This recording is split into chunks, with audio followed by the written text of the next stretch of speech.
তরমুজ।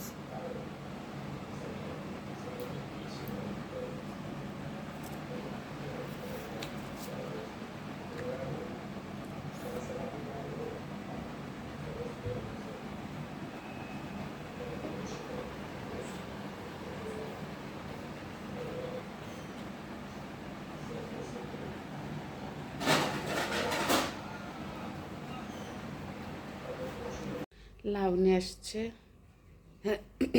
লাউ, টমেটো, কাঁচামরিচ, কলা, আলু, এটা কি মিষ্টি কুমড়া, এইসব তরি তরকারি নিয়ে আসছে।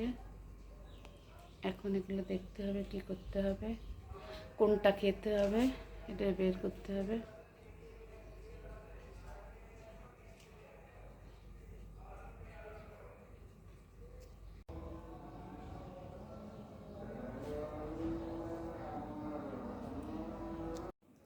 এটা হলো সামুদ্রিক মাছ। সামুদ্রিক মাছ আজকে রান্না করব। এই যে ফ্রিজে রেখে দিয়েছিলাম, এখন বের করলাম, ভিজাবো পানিতে। সামুদ্রিক মাছ খেলে শরীরে অসুখ সারে, সুস্থ মানুষকেও অসুখ সারে, আর অসুস্থ মানুষ যারা তাদেরও অসুখ সারে।